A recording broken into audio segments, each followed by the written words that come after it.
considering a lot of the stuff that's happening on campus. Actually, today's a really important lecture, as well as the next one that you really shouldn't miss. So far, we've talked in this class about things like dose response and if you're exposed to a chemical, how you absorb it once it gets into your body, how it gets distributed in different organs, and then, as it relates to that, how it gets absorbed and then distributed. If a toxicant gets stored in some storage site, right, that's away from the toxic site of action, that would be potentially protective. Whereas if you're getting selective uptake into the site of toxic action, certainly that would be bad, right? So in terms of absorption and distribution, one of the major critical factors is how much of your drug is actually getting to, or how much of your toxicant is actually getting to the site of toxic action, right? And you can say the same principles about drugs. How much of drug is getting to your therapeutic site of action, or if there's an off-target, how much of that drug is getting to the site that's causing off-target toxicity, right? And then once you distribute the drug, then potentially that drug can be metabolized, right, into phase 1 and phase 2 metabolites, which can potentially detoxify your drug for elimination through the kidney, urine, or exhalation, or through sweat. Or it could be bioactivated into something that could cause DNA addicts or protein addicts, or potentially interact with other molecular targets that can cause toxicity, right? So all of those things are always competing against each other, right? So, as it relates to toxicants, certainly how much of it can you not absorb, right? And then how much of it can you metabolize or detoxify and excrete it before it really gets to the toxic site of action to cause its damage. As it relates to a therapeutic drug, you actually want your drug to get to your site of therapeutic action, whether it's in a tumor or if it's a heart disease drug in the cardiovascular system. And obviously, for any drug or any toxicant, a lot of these kind of metabolizing pathways and excretion pathways are always going to be competing, right, reactions. So when you design a drug, you always have to take that into consideration, right? How much of your, what are the physical chemical properties of your molecule, and how long will it stay in your bloodstream, and how quickly will it be metabolized? Are the metabolites of your drug toxic, right? And then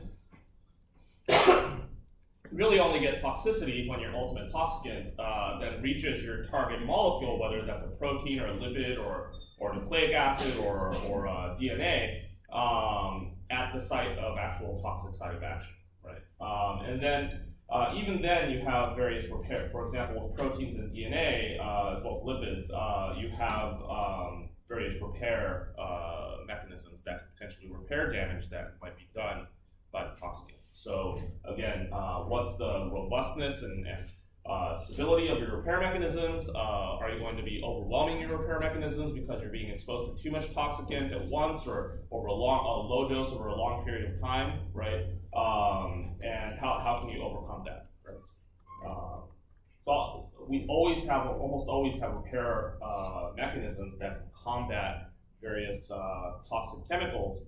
The question is, right, does the chemical, for example, hijack the repair mechanism to actually cause its toxicity, whether it's becoming cancerous or fibrotic tissue or something, or do you have enough sufficient repair mechanisms so that you actually don't really see that toxicity and you actually repair the toxicity that happens, such as some DNA mutation that can be repaired, or protein damage that can be repaired. All right, so there's like tons and tons of mechanisms of toxicity. Each chemical toxicant has its own precise mechanism of toxicity through interacting with specific molecular targets, right? Whether it's just DNA and causing eventually an accumulation of DNA mutations that leads to cell death, or a mutation in an oncogene or a tumor suppressor, or if it's in the case of protein targets, it could be non-specific protein toxicity that causes immunogenic reactions, or it could be specific chemical interactions with specific protein targets that cause specific protein dysfunction that lead to cellular and physiological toxicity, right? Or it could just be general things like creating oxidative stress. And many of the toxins that we talked about can spew out, reactive oxygen species that can cause nonspecific DNA and protein oxidation and damage, leading to downstream dysfunctions. So, certainly, if you take each chemical in itself, they're each going to have different types of mechanisms of toxicity, right? But at least over the next several lectures, we're going to talk about kind of unifying common mechanisms of toxicity that can come from a lot of different types of sources, but they all will converge upon certain types of basic foundations of mechanisms of toxicity. And so, just if you generically take the kind of types of toxicity there could be, we've certainly talked about chemicals that can cause DNA addicts, right? And that eventually might cause DNA mutations if they're not repaired by repair mechanisms, which we'll talk about today or the next lecture. We also talked about chemicals that can cause protein addicts, right? And cause protein dysfunction. And depending on which proteins you adduct and cause dysfunction on, that can lead to different consequences downstream, right? That can cause cellular dysfunction and eventually whole organism problems. There's also, again, chemicals that can cause oxidative stress, and that's certainly bad because of an oxidized DNA or proteins, or it can lead to lipid peroxidation, which can cause various problems with your cell membrane integrity. And then there are also the large classes of tons of chemicals that can specifically interact with specific protein targets to cause specific downstream molecular events, right? So if you take any drug on the market right now, they all basically will interact with a specific protein target to cause a therapeutic action, right?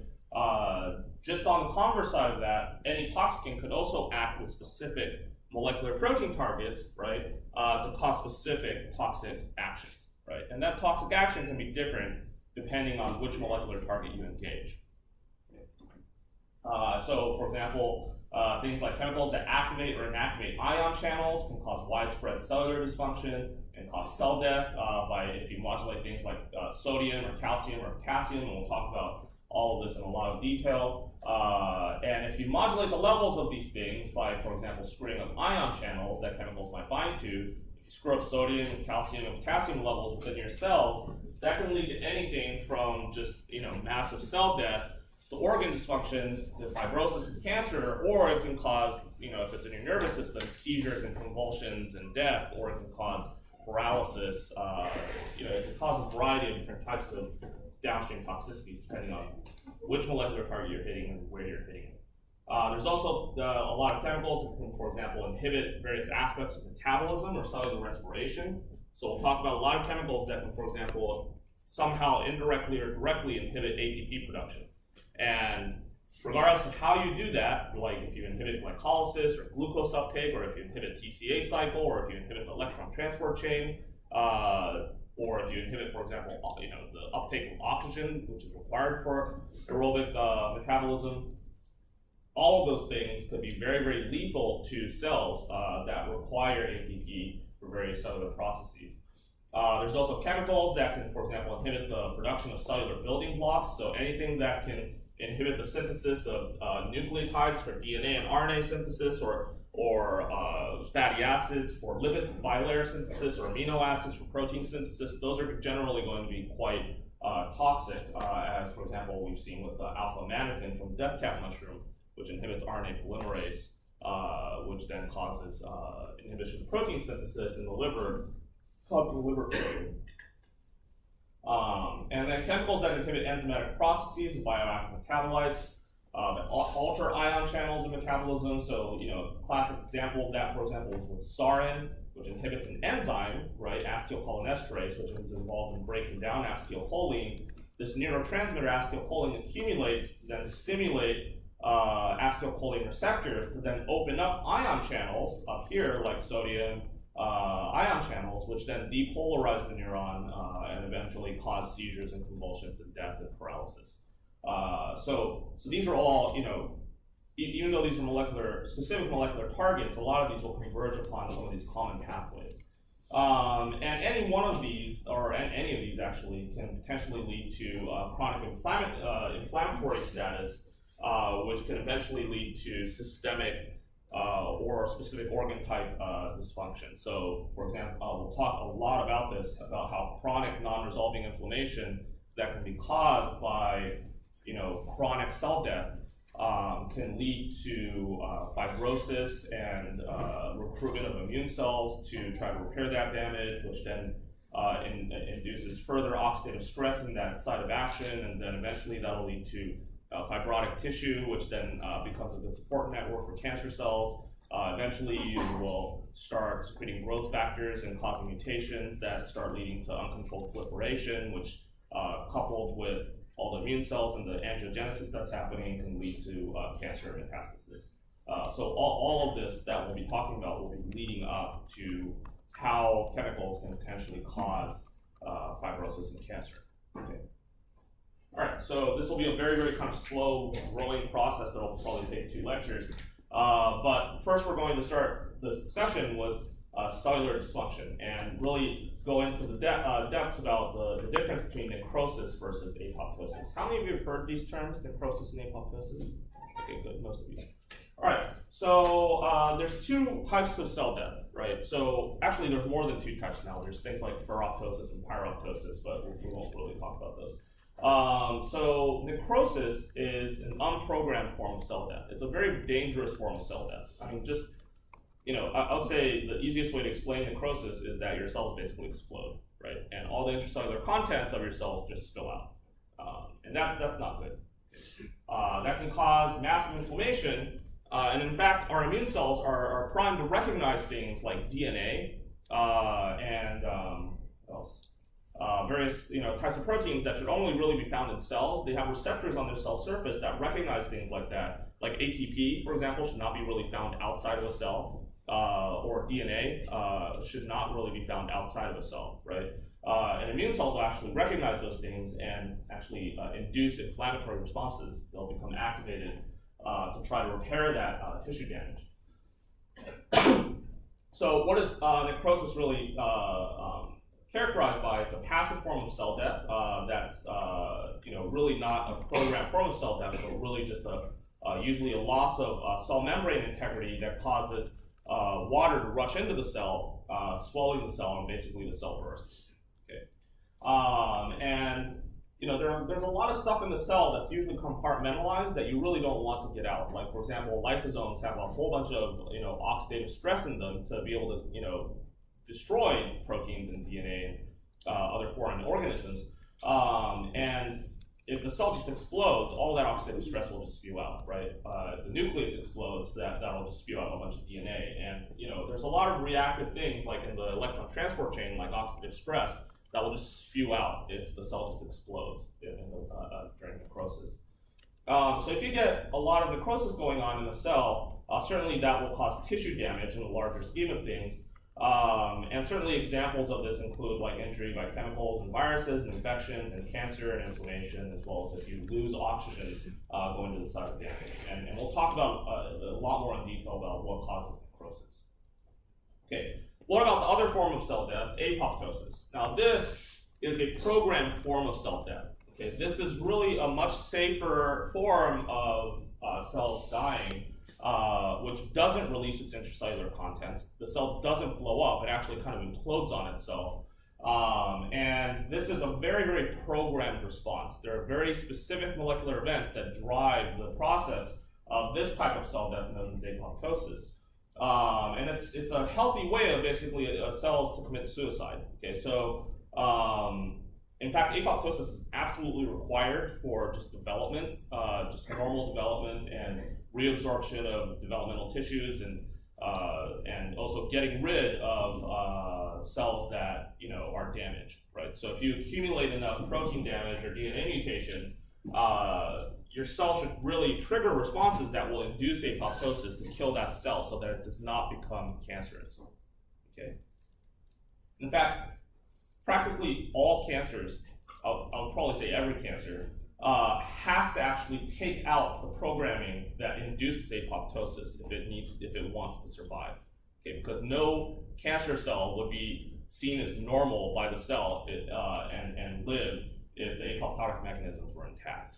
Okay, so the cell has to wipe out the programming that induces apoptosis in order for it to actually accumulate more DNA mutations and protein damage to then be able to eventually activate the right pathways to grow uncontrollably. So this whole process is dependent on these enzymes called caspases, and we'll talk about those in a little bit.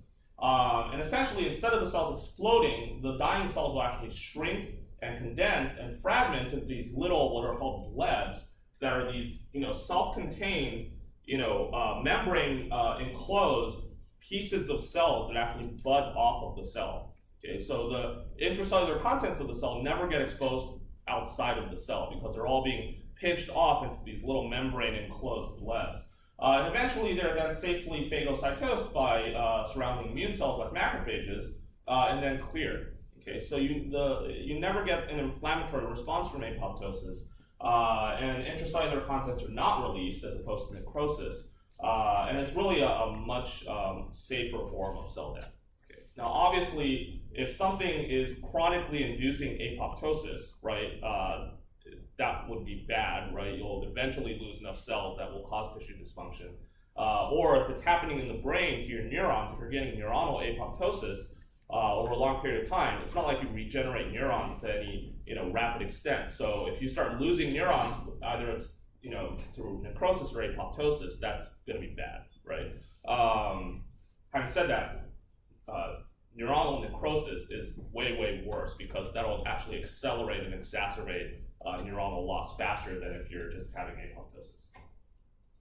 Okay, so just to visually show you this, necrosis is basically your cell exploding. Apoptosis is, a very programmed form of cell death where your nuclear envelope and DNA all condense and shrink, and proteins and lipid bilayers will also get degraded in a very programmed manner to form these blebs that eventually get taken up by macrophages and phagocytosed, and it really doesn't really cause any inflammatory status or cause an activation of the immune system.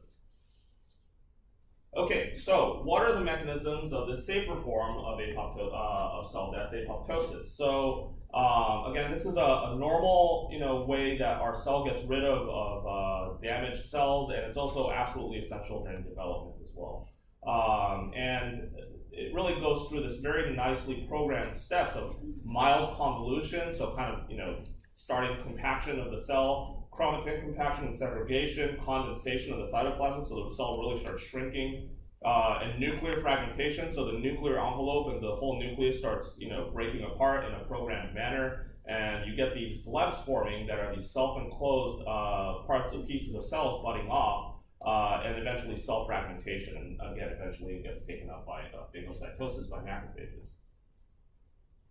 Okay, so what are factors that can induce apoptosis? Again, some of the internal stimuli include, for example, abnormalities in DNA, or if you get excessive protein damage.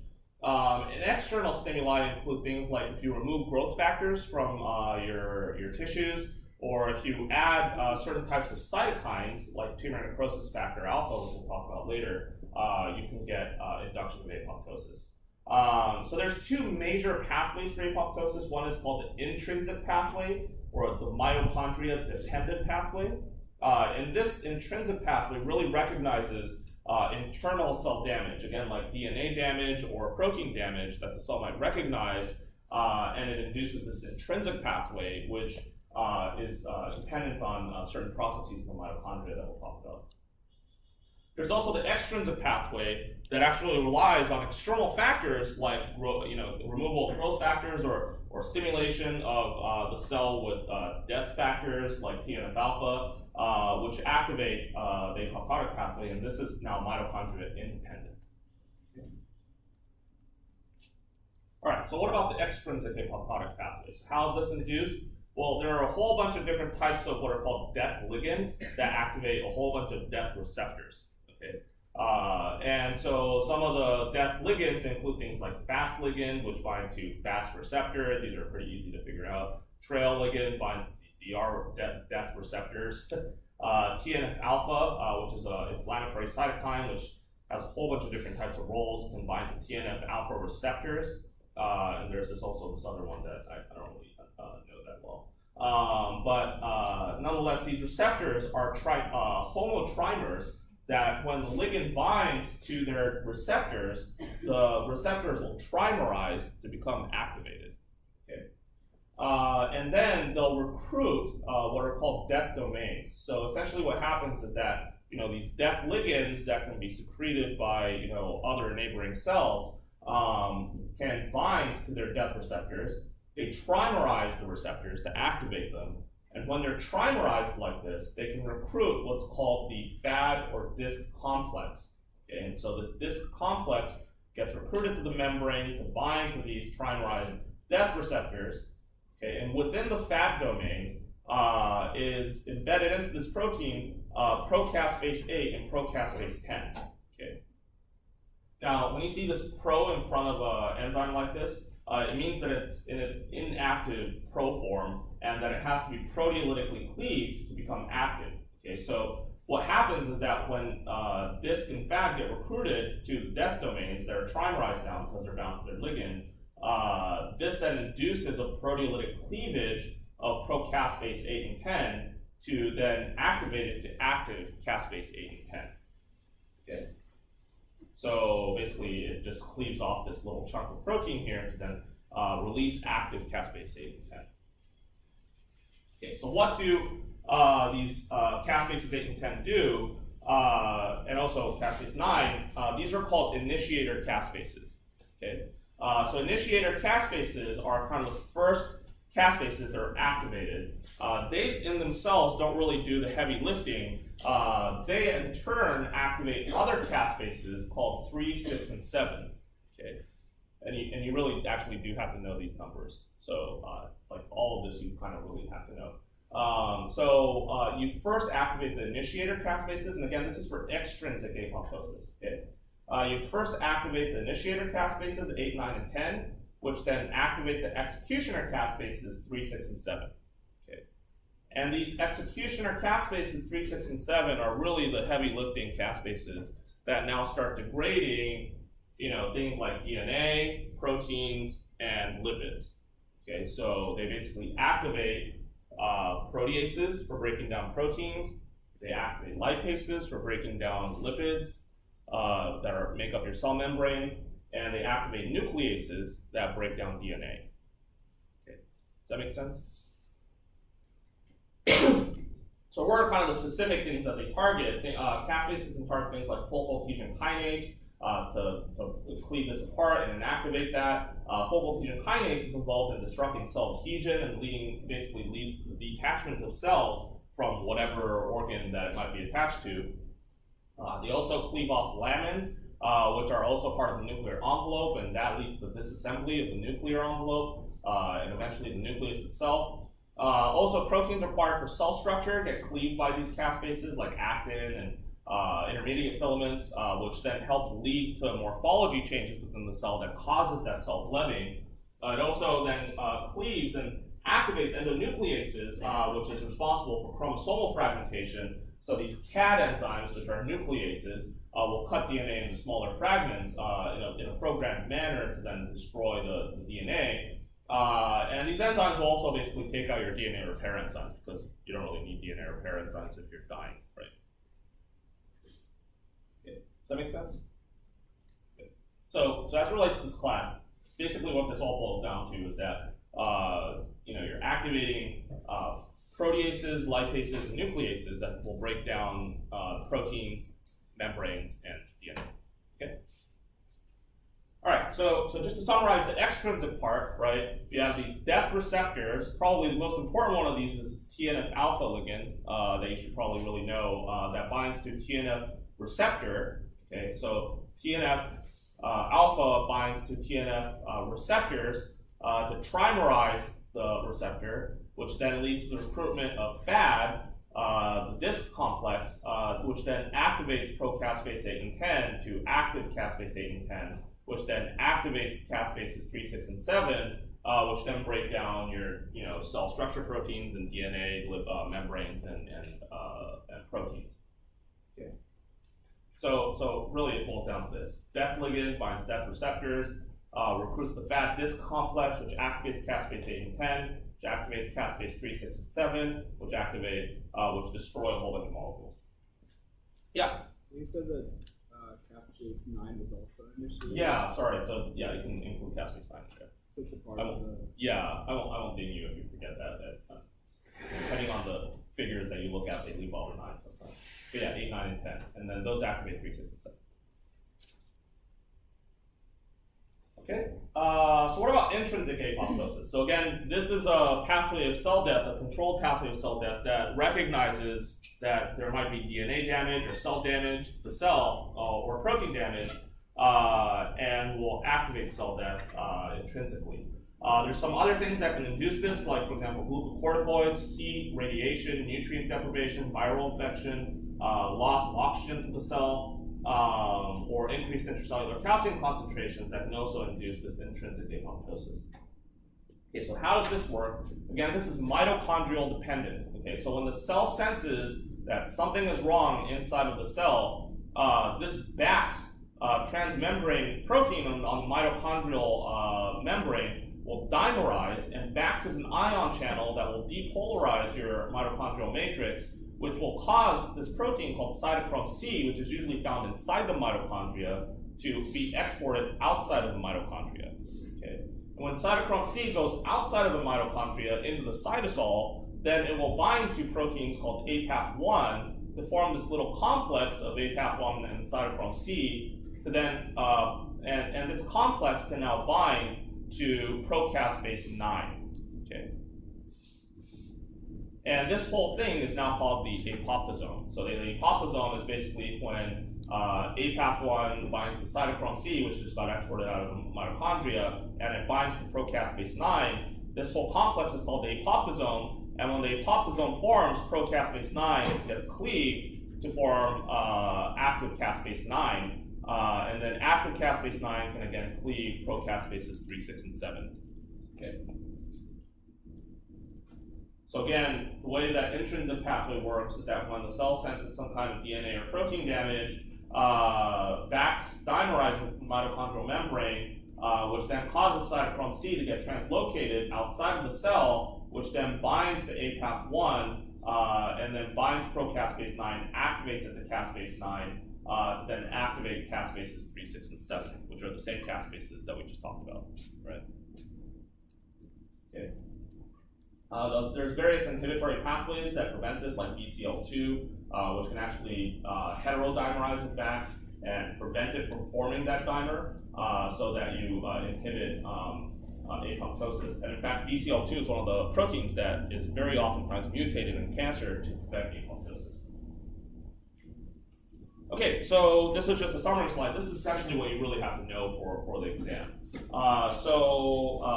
The extrinsic pathway, right, is induced by ligands like TNF-alpha, which bind to their respective death receptors, recruit the Fab-Dis complex, which activates caspases 8 and 10, which activate caspases 3, 6, and 7, which then go on to break down DNA membranes and every cell component.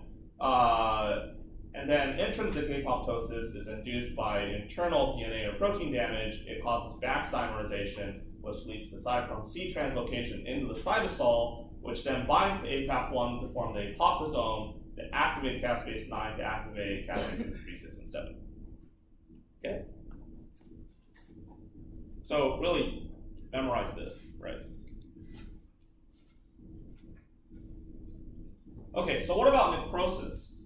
Okay, necrosis is much more uncontrolled, but there are various cellular pathways that drive necrotic cell death. So one of the things that really will cause necrosis over apoptosis is if you deplete the cell of essential energy-producing metabolites. Okay, so if you deplete the cell of ATP, you'll very likely undergo necrosis versus apoptosis. Okay. All right, so this becomes very important, and we'll come back to this over and over, and we'll go through the various details of this. But one of the things that the mechanisms for which necrosis happens is through what's called this triangle of death. And actually, you know, I wouldn't really recommend reading the Cashler and Gould toxicology textbook, but the mechanisms of toxicity, chapter 3, they can go on the syllabus, and there's a website that links you to the PDF files for this. The chapter 3 of that book is actually incredibly well written, and it talks about this triangle of death in a lot of detail if you want to read it. But essentially, the mechanisms through which you can get necrosis are depletion of ATP, okay, intracellular calcium going up, and I mean by intracellular, cytosolic calcium going up, okay, or increase in reactive oxygen or reactive nitrogen stress. Okay. Now the problem with any one of these is that they can actually induce each other. So a depletion in ATP can induce intracellular calcium levels to go up, and then in turn induce oxidative stress and reactive nitrogen stress. Okay. Reactive oxygen stress can in itself kill cells. Again, each one of these can lead to cell death in themselves, which we'll talk about. But then each one of these can also cause each other. So reactive oxygen stress can cause cell death in itself by tearing apart lipid membranes and causing lipid peroxidation and swelling of cells and bursting of cells. But it can also lead to inactivation of calcium ATPases that usually get rid of calcium out of the cell, lead to increase in intracellular calcium, okay? And then intracellular calcium can in turn deplete levels of ATP, because the cell will try super hard to get rid of it by using these calcium ATPases, which will burn up the ATP in your cell. Okay. Reactive oxygen stress can also inactivate electron transport chain enzymes, which will also lead to depletion of ATP. Okay.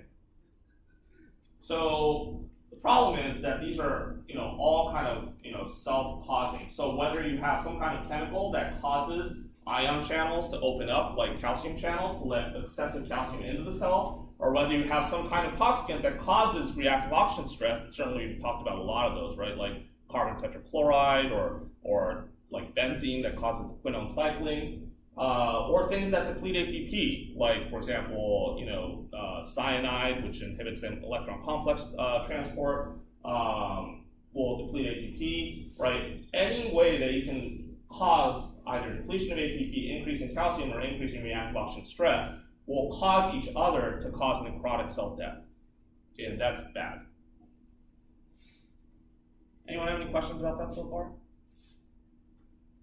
Okay, so why is ATP depletion bad? This should be pretty obvious, but we'll go through this. Probably the most important one is this first one here, which I'll come back to. But the ones that you probably are more familiar with include, for example, that ATP is obviously involved in biosynthetic reactions, right? We use ATP in metabolic pathways and signaling pathways to phosphorylate substrates or phosphorylate protein substrates. We use it for signal transduction pathways, right? So a lot of our cell growth or cell death pathways rely on phosphorylation of various protein substrates like the MAP kinase pathway to stimulate various cell signaling pathways. Obviously, ATP is also necessary for DNA, right? It's one of the nucleotides in DNA, GADC. And it's also involved in muscle contraction. In fact, every single muscle contraction that you have is dependent on ATP that then causes this actin-myosin interaction and the actual contraction force in your muscles. And ATP is absolutely necessary in neurotransmission, especially as it relates to what I'll talk about in a little bit with the sodium-potassium ATPases. It's also involved in polymerizing the cytoskeleton, so your whole cell morphology and why it looks like a cell is dependent on ATP and having the cytoskeleton that's coordinated by things like actin and tubule form polymerization. And during cell division, ATP is that's a completely energy-dependent process.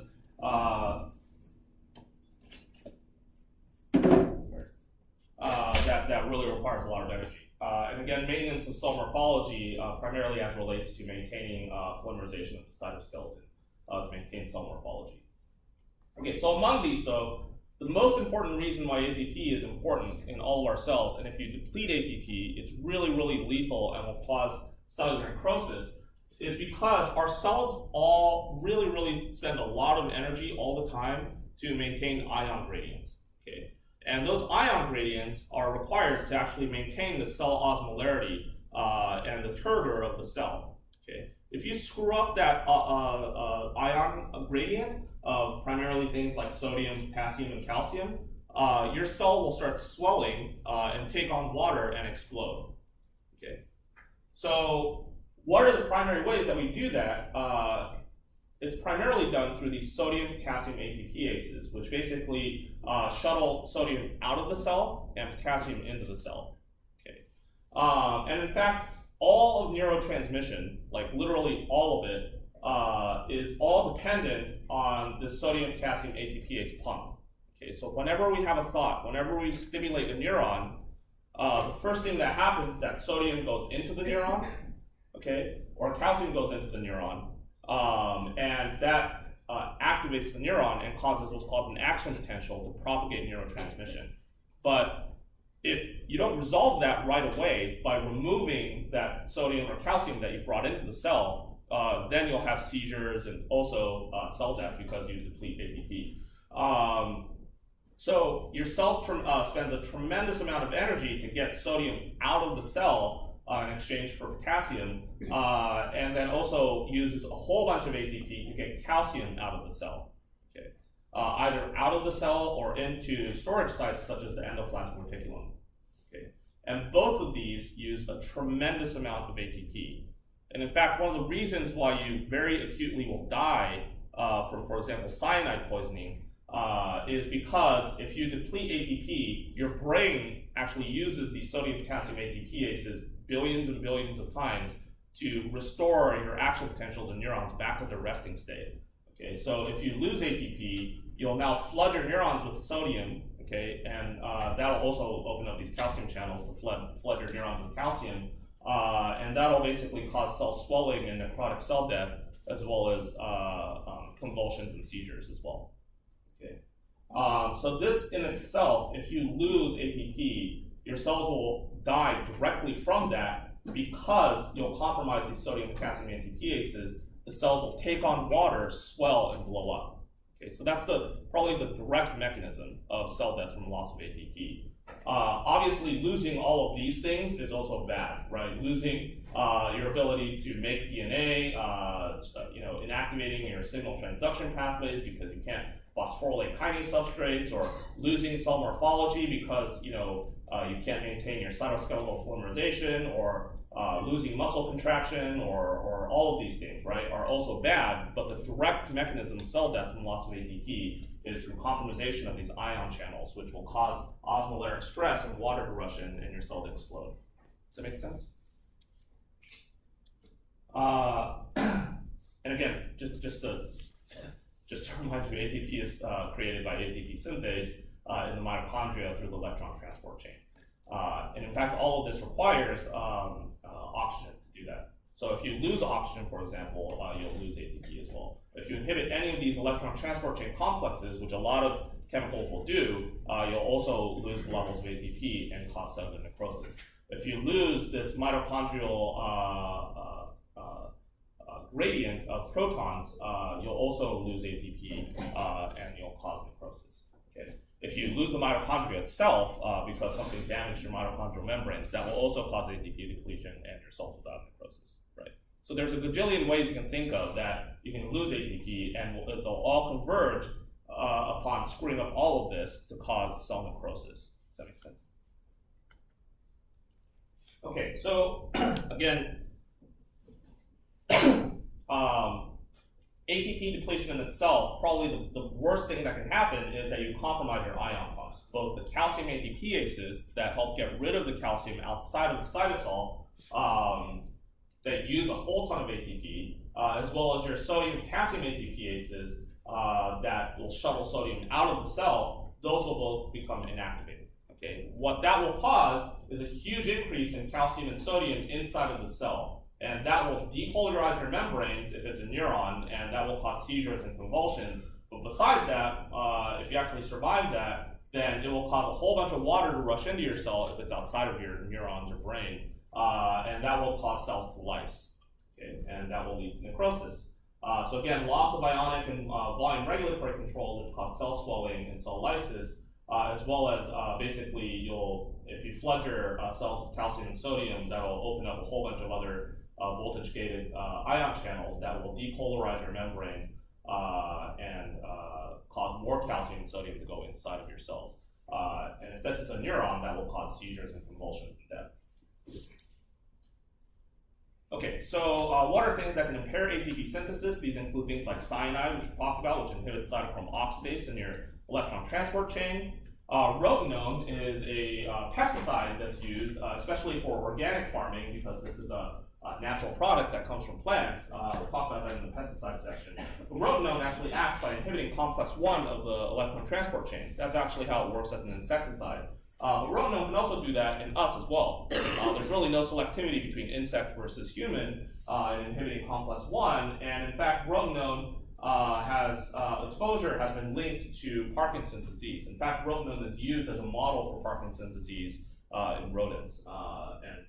Shockingly enough, rotenone, even if you buy organic food from Whole Foods, it could still have been sprayed by rotenone because it's not a synthetic pesticide, it's an organic pesticide.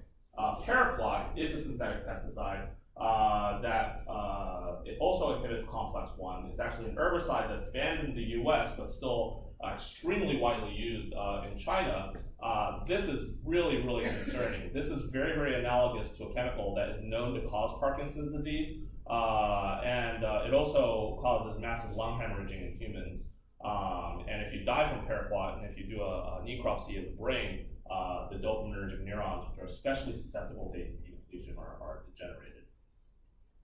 Okay, also things that inhibit oxygen delivery, such as ischemic agents like ergot alkaloids, which hopefully Wayne will talk about. There's a really cool story about this with this whole incident during the middle, I think the Dark Ages actually, called St. Anthony's Fire, where basically they were eating this contaminated wheat that had this fungus growing on it that had these ergot alkaloids, and those actually inhibited oxygen delivery to peripheral tissues. And what ended up happening is that you went insane, but also your limbs started falling off because there was no oxygen delivery to certain extremities of your body, and so people were going insane and their limbs were falling off. So that was due to massive necrotic cell death because you had loss of oxygen and loss of ATP. Okay. And also carbon monoxide, which can displace oxygen from hemoglobin so that there's less oxygen being transported to the brain, which will then shut down those sodium potassium ATPase pumps and cause necrotic cell death in your brain. Also, inhibitors of ADP phosphorylation like DDT can cause ATP depletion, and anything causing mitochondrial DNA damage, some of the antiviral medications out there, as well as chronic ethanol treatment. Okay, so what about rise in intracellular calcium? So why is calcium important, right? Calcium is actually super duper important because calcium can regulate, again, a whole bunch of signal transduction pathways, right? So it can, for example, activate protein kinase C. Calcium is actually absolutely necessary for exocytosis of, for example, neurotransmitters, or whenever like you get acid secretion in your stomach. That's because granules of membrane-bound kind of acid-containing granules are being exocytosed from inside of your gastric cells outside into your gastric lining. That's all driven by calcium. So a lot of exocytosis pathways. Muscle contraction absolutely requires not only ATP, but also calcium. Okay, so every single contraction of your muscle requires calcium and ATP, okay, for actin and myosin and TRAC. Cytoskeletal polymerization and cell morphology also not only requires ATP, but also absolutely requires calcium. And also neurotransmission is completely dependent on both sodium, which we just talked about, but also calcium. Okay, if you shut off calcium channels, you will die within seconds. Okay. So the major way that we do that is, for example, through glutamate receptors that are an excitatory neurotransmitter in our brain that activate glutamate receptors to let calcium into our neurons. And also, once you do that, it will activate voltage-gated calcium channels, which will let more calcium into your neurons. And again, all of that happens billions and billions of times. For every single action that we do, we let sodium and calcium into our neurons to, form memories, to make motions, to do everything, right? And every time that happens, you have to immediately then get rid of that calcium and sodium out of your cell using calcium ATPases, so that you can do it again, right? Calcium is also absolutely important in inducing a whole bunch of enzymes in the TCA cycle. And that becomes important because so calcium will stimulate the TCA cycle enzymes and generate a whole bunch of NADH that will be fed into the electron transport chain to generate ATP. And also calcium is required for calcium ATPases. Obviously, these will get rid of your calcium and also sodium calcium exchangers and various other transporters. Okay. So if you have too much calcium, though, this becomes problematic. So if you have too much calcium, right? So usually calcium is kept at a very low concentration inside the cytosol, and it's pulsed in. Okay, and then so it's pulsed in very rapidly. It does its thing, and then it's immediately exported out by these calcium ATPases. Okay, but if you have prolonged rise in intracellular calcium, they'll start activating signal transduction pathways such as PKC, which is a pro-growth pathway. So it can actually stimulate cell proliferation. If you have in your brain excess calcium going on, you'll actually cause seizures and convulsions because you'll get excessive muscle contraction. It can also, if you have too much calcium inside the cell, actually start screwing with your cell morphology. And if you have, again, too much calcium inside of your brain, at good levels, it causes memory formation, but at really high levels, it'll cause seizures and convulsions and death. And if you have too much calcium inside of the cytosol, you'll overactivate your TCA cycle enzymes, which will flood electrons into the electron transport chain. And calcium and ATP loss can also cause oxidative stress, which inactivates the electron transport chain. So you'll have a whole bunch of electrons backing up, which will cause massive oxidative stress. That'll inactivate your ATP synthases, which will cause ATP depletion. Okay. And if you have too much calcium in your cells, again, your ATPases will have to work overdrive to get rid of the calcium out of your cell, and that'll deplete ATP, right?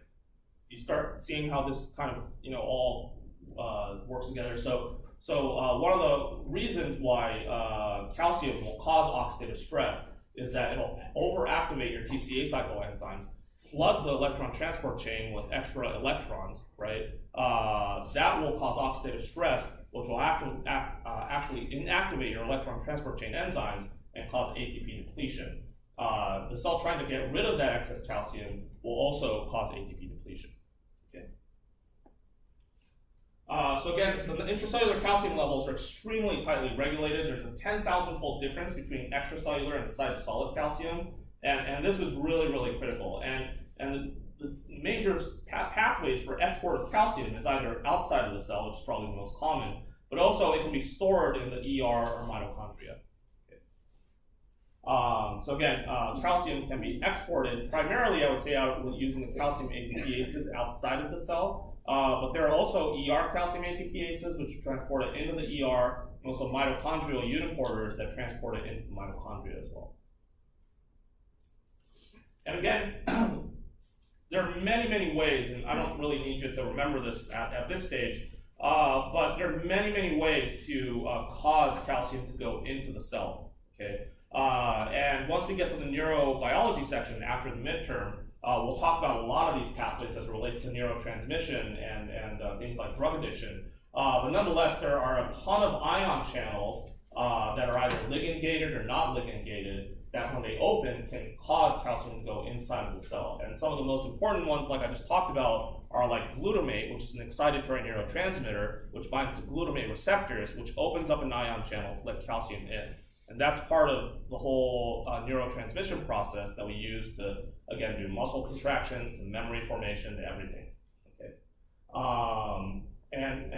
Again, calcium can also be, for example, I don't talk about that, that's fine. So anyways, there's a whole bunch of various neurotransmitters that can activate ion channels to let calcium in. So again, why is intracellular calcium bad when there's too much of it in the cytosol? Again, it can deplete energy reserves, okay? So it'll decrease mitochondrial ATP production and increase loss of ATP by overactivating these calcium ATPases, okay? Because the cell will have to work extra hard with these ATPases to get rid of the calcium. It can also cause dysfunction of microfilaments, which will cause disruption in cell morphology. The other major important thing is that calcium can also activate a whole bunch of enzymes involved in breaking down lipids, proteins, and DNA. So they're really essential in activating lipases, nucleases, and proteases, which break down membrane proteins and DNA. These are not the kinds of Cas-based enzymes that we talked about earlier that do that in a more programmed fashion. These are activating some of the lipases, nucleases, and proteases that will just non-specifically just cleave everything, proteolyze and degrade everything. Also, we talked about this, but over excessive calcium can induce TCA cycle enzymes, right, to flood the electron transport chain with excess electrons, which will generate excess amounts of reactive oxygen stress and reactive nitrogen stress. And reactive oxygen stress will destroy membranes, oxidize proteins, and oxidize DNA, and also destroy those as well. Okay. Any questions about that? Okay, so why is oxidative stress bad now? So oxidative stress, first of all, define it as an imbalance of cellular oxidants and antioxidants in the favor of oxidants, because we always have antioxidant capacity, right? So you don't really have oxidative stress in itself are things like hydroxyl radicals, but you don't really suffer the consequences of oxidative stress if you have enough antioxidant there to respond to that, right? So one of the things we talked about is glutathione. Some of the other antioxidants include things like vitamin C and vitamin E, right? So it's only when you start having an imbalance where you have more oxidative stress than antioxidant response that you then start suffering the consequences of oxidative stress. Okay, so what are some sources of oxidative stress? Well, we talked about a lot of the chemical sources, right? Like carbon tetrachloride and benzene. So carbon tetrachloride can get bioactivated, so can benzene. That can form radicals, which can cause lipid peroxidation. Benzene can cause the quinone cycling, which can spew out oxidative stress directly. There's also redox cycling that can happen, like, for example, with the quinone cycling. And that can happen, for example, with pesticides like paraquat or Parkinson's-inducing agents like MTTP. There's also metals that can directly induce oxidative stress through what's called Fenton chemistry, and we'll talk about that next. And if you inhibit the mitochondrial electron transport chain, okay, which will happen, for example, if you have excess calcium, you'll get basically an accumulation of electrons, which will equate to increase in oxidative stress. Okay, because the TCA cycle will continue churning electrons into the electron transport chain, and those will just accumulate, right, if you inhibited the electron transport chain. Okay, so what do we mean when we say oxidative stress or reactive nitrogen stress? Okay, so as it relates to reactive oxygen stress, the really damaging factor is not things like superoxide or hydrogen peroxides, it's actually hydroxyl radicals. So when we talk about oxidative stress, hydroxyl radicals are really what are the damaging factors. Okay. When we relate to reactive nitrogen stress, those include things like nitrogen dioxide and carbonate anion radicals, which are really damaging. Okay. And those can all be formed commonly by superoxide. Okay. And we've talked about, for example, if cytochrome P450s get overactivated without substrates for it to metabolize, for example, dioxin, which will stimulate aryl hydrocarbon receptors, upregulate cytochrome P450s, but won't be able to metabolize dioxin in itself, those will spew out superoxides, right? We also talked about benzene bioactivation causing quinone cycling, which will spew out superoxides, right? So superoxides, through an enzyme called superoxide dismutase, will form hydrogen peroxide. Okay. And then hydrogen peroxide, through what's known as Fenton chemistry, will take any kind of divalent or various types of metals like iron and copper and actually oxidize that to reduce hydrogen peroxide, which will degenerate into hydroxyl radicals. Okay. So you actually need these metals to actually create oxidative stress. Actually, a professor here in chemistry, Chris Chang, is an expert in metal biology and oxidative stress and developing chemical sensors to measure this stuff. Okay, so the way that you actually create oxidative stress, again, is by superoxide, with superoxide dismutase, this enzyme SOD, converting it to hydrogen peroxide, and then you need the Fenton reaction with probably the most notable and important ones are copper and iron, to oxidize copper and iron to then form a reduced form of hydrogen peroxide, which will then degenerate into hydroxyl radicals. In terms of reactive nitrogen stress, superoxide can react with nitric oxide to form peroxynitrite, take on carbon dioxide to form on nitroso peroxycarbonate, which can degenerate into these radicals, nitrogen dioxide and carbonate anion radicals. Okay. So when we talk about oxidative stress and nitrogen stress, we're talking really about these. Okay, so what can act? Sorry. This slide. Oh yeah. So how can you cause oxidative stress? For example, with calcium. So we talked about this already. Calcium can activate the various TCA cycle enzymes, flood the electron transport chain with electrons, and that will lead to an increase in superoxides. Calcium can also, for example, activate various enzymes like xanthine dehydrogenase to form xanthine oxidase, which can form byproducts like peroxides and superoxides. And in neurons, for example, calcium can activate nitric oxide synthase, which is an enzyme that actually a professor here at Berkeley, Michael Marletta, discovered, and that will lead to increased production of nitric oxide, which will react with superoxide to form peroxynitrite. And we talked about this one. If you overinduce cytochrome P450s, right, that will also spew out superoxides. It will take up molecular oxygen and dump it out as superoxides.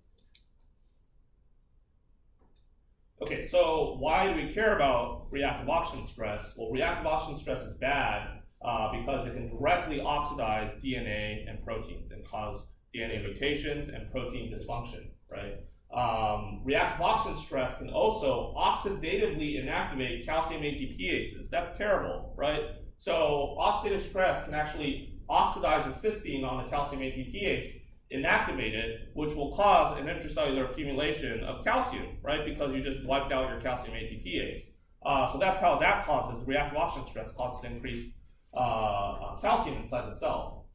Reactive oxygen stress will also drain ATP reserves because, for example, nitric oxide will inhibit cytochrome oxidase in the electron transport chain. Peroxynitrite will irreversibly inactivate complexes 1, 2, and 3, right, which is terrible. Reactive oxygen stress will also disrupt mitochondrial membranes and dissipate that electrochemical gradient, which will also cause ATP depletion.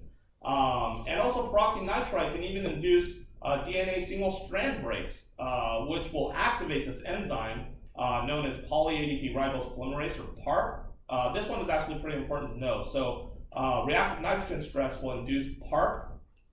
And when the cell senses a DNA single-strand break, it'll take PARP and polyadenylate that site so you can send it off for repair. But if you, and then, usually it will get repaired, but if you have too many single-strand breaks going on, it'll actually keep polyadenylating all these sites on your DNA, and that will actually deplete ATP because adenylation requires ATP. And probably the direct way through which reactive oxygen stress can cause cellular necrosis is by causing lipid peroxidation and cell swelling and cell rupture. And so lipid peroxidation is really the direct way through which reactive oxygen stress can induce necrosis, besides causing increase in calcium and depletion in ATP. Okay. So we've talked about lipid peroxidation a whole bunch, right, as a word, but what do we actually mean by lipid peroxidation?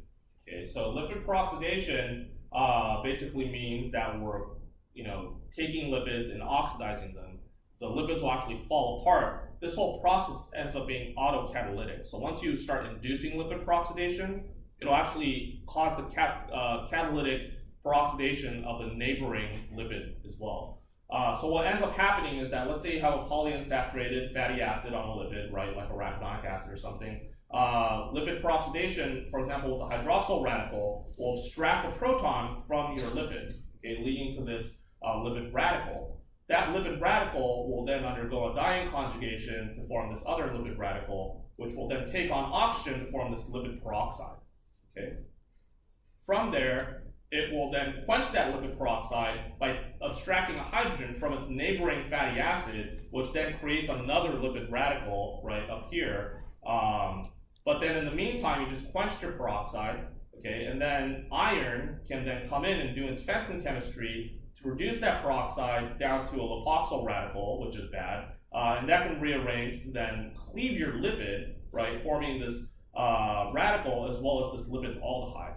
And remember, lipid aldehydes or any aldehyde is potentially lysine and cysteine reactive, right? So not only have you destroyed your lipid, created another lipid radical, but you've also created other radicals and lipid aldehydes which can also react with proteins, right? Do you see how this is super bad? So, you know, this one hydroxyl radical, right, can keep on creating more lipid radicals and then destroy your fatty acid membrane by cleaving it and also creating more radicals and aldehydes, lipid aldehydes. Okay. So if you have too much of this, your cell membrane will literally be destroyed, right, by this whole process. Any questions about that? Okay, so this is really the summary slide that you have to know. Just like that summary apoptosis slide that we talked about earlier, this is the really, really kind of crux summary necrosis slide that you really, really have to know for the exam. Okay, just to make things as simple as possible for you. If you know the apoptosis slide that I showed earlier, the summary slide, and this slide for necrosis, you'll be okay. Okay, so again, how do we get necrosis? So let's start with, for example, if a chemical decreases ATP, right? First of all, in itself, that's going to be super bad for the cell. That will compromise, right, the sodium-potassium ATPases, cause cell osmolarity disruptions, and the cell will lyse.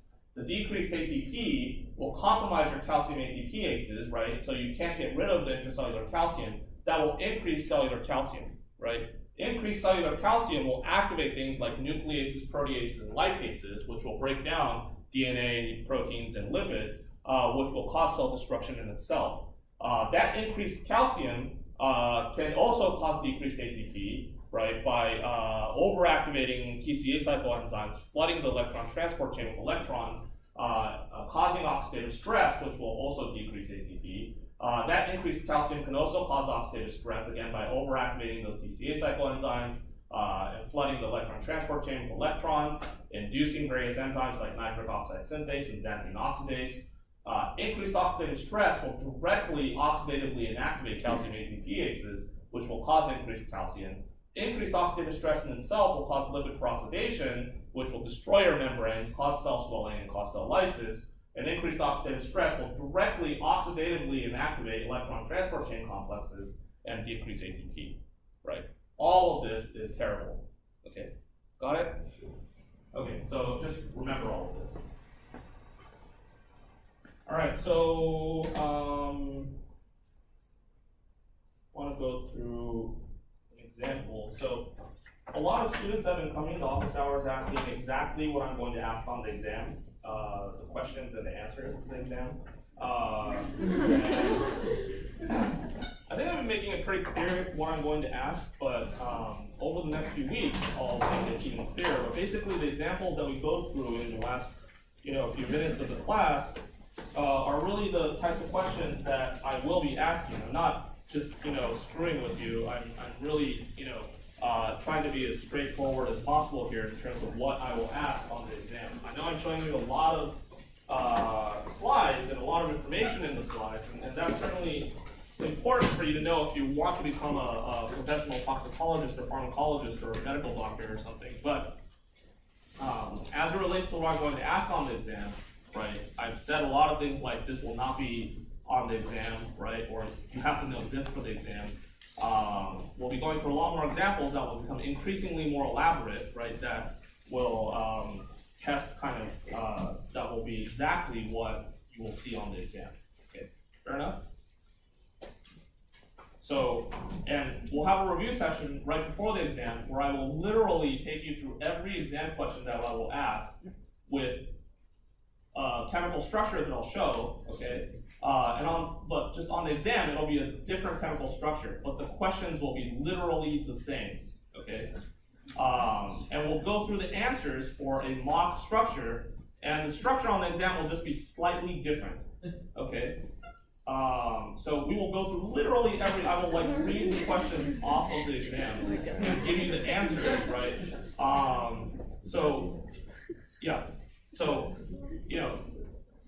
Don't ask me questions like, Will this structure that you showed as an example on your slide be on? Will we have to memorize that? Like you will not have to memorize any of that, right? Like I'm going through exactly the questions that we're going to be going over in the exam. Okay. So I haven't decided whether I'm going to ask this question on dose response, but you should probably know this anyway. So let me just go through an example of dose response here.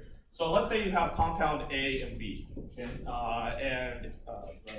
You have an effective dose and a toxic dose response curve, right? And this is for A and B. And on the x-axis, remember it's logarithmic base 10, right? So there should be no 0 on your dose response curve on your x-axis. On your y-axis, though, you should have a 0, right? So that is a linear response. Okay, so what should be the units on your x-axis? Sorry, what? Yeah, milligrams per kilogram in dose, okay? What about your y-axis? It should be, basically, if it's set to 100, it should be percent of some response, right? Whether it's an effective response or toxic response. Since we have two curves up there, you can't just call it a toxic response because there's two curves. Okay, so if I asked you for a therapeutic, first of all, just by looking at these curves, you should be able to figure out which drug is safer. So how many of you think drug A is safer? How many of you think drug B is safer? Good, yeah, just by looking at that, you should figure that out, right? So that'll be hopefully a question. And then if I told you to calculate the TI or therapeutic index, what is that? What's the formula there? Yeah, it's TD50 over ED50, right? So for the sake of A, that would be like, so the middle points are, in like 30 ranges. So let's say that's 30 over EDA is 1, right? So that equals 1 for A. For TDB, that's 10,000 over 1, right? Which is 10,000 for B. So drug B is safer because it has a higher therapeutic index, right? Fair enough? Should be easy. All right, so let's go through one of these again. So a second question on the exam would be, like I show you a structure like this, right, that I just made up. This is not a real drug, I just made this up. Let's say that, I don't know, this causes, cure for cancer, but one of the side effects ends up being Alzheimer's disease. Okay, so I'll give you a few minutes here to draw the structure. So let's say that this is an orally bioavailable drug. Okay. How many of you think that this would be absorbed through the stomach? How many of you think it'll be absorbed through the intestine? Good. The intestine. Okay. All right. So then the next question on the exam would be, draw me 4 phase 1 metabolites.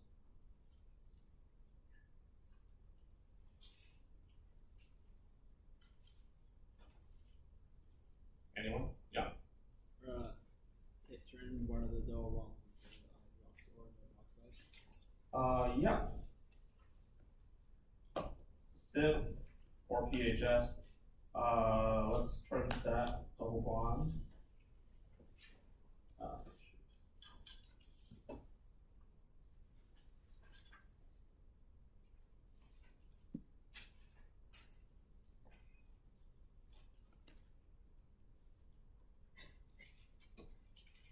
So when you're drawing these, you really have to give me context of what part of the molecule you're drawing. You can't just do something like this and expect credit for that. Trust me, that's happened many, many times before, so yeah. Okay, so what else?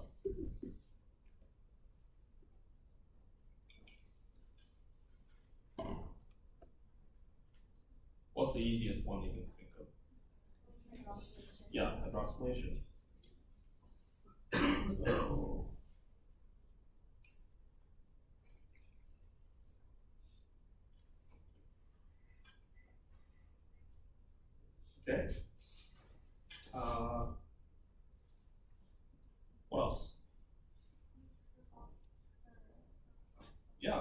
Good one. Totally. Carboxylesterase to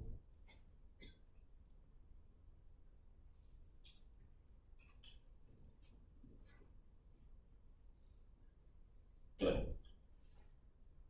What else? One more. Yeah. Oxidation of nitrogen with ethanol, either. Yeah. Yeah, that's okay.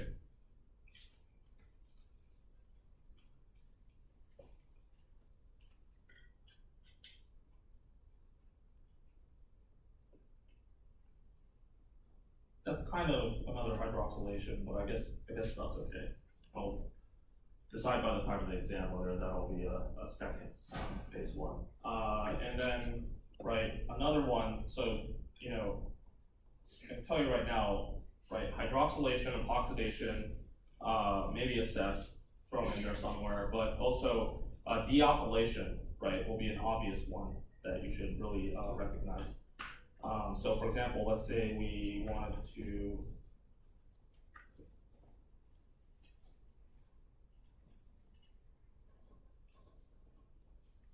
do that one there.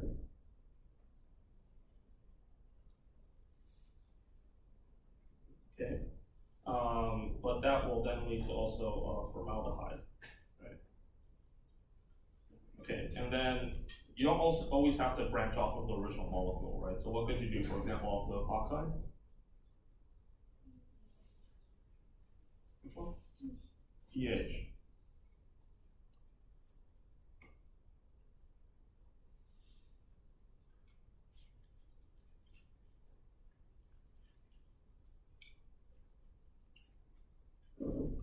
Okay, so first of all, among these, which ones are already bioactivated?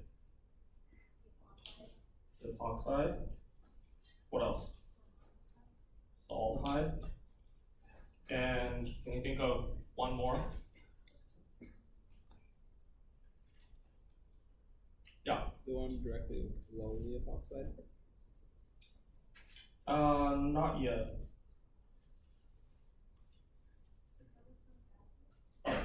Not yet. Not by the acid itself. What about the original molecule?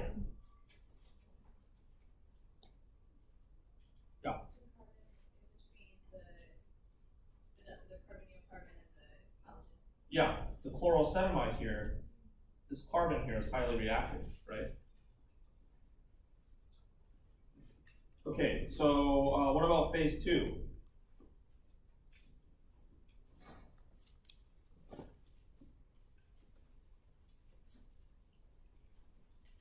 Yeah.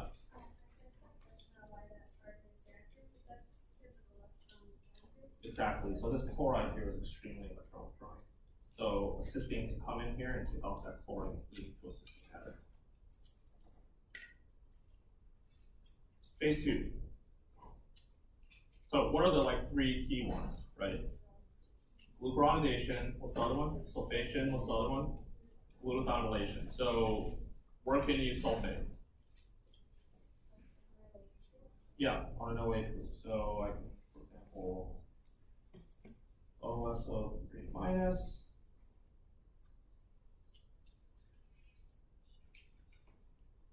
ST PAPS. I could have also glucuronidated that, and you could do this. You could do this on the same hydroxyl group, right, if you wanted to.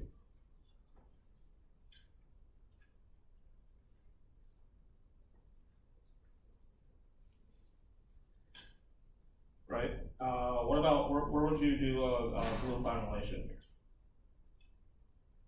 There are a few options. There's oxide.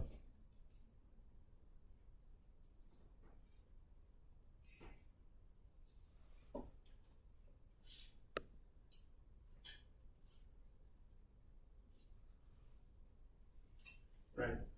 You could have also kicked off the chlorine directly from the original molecule of glutathione. Okay. Okay, so what about a few bioactivation pathways?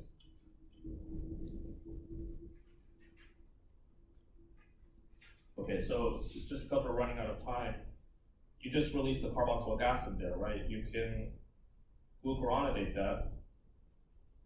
give you a really good leaving glue, right?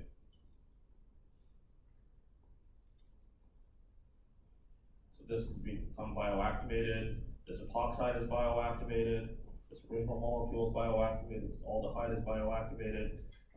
Within here, I've purposely embedded in, right? So let's say from this, let's say you parahydroxylated this, and then you dealkylated, right, with a SIP.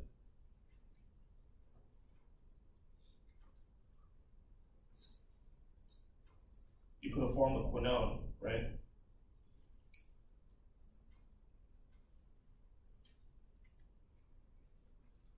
For another SIP reaction, and then through SIP reductase, formed a semiquinone radical, right? Oops.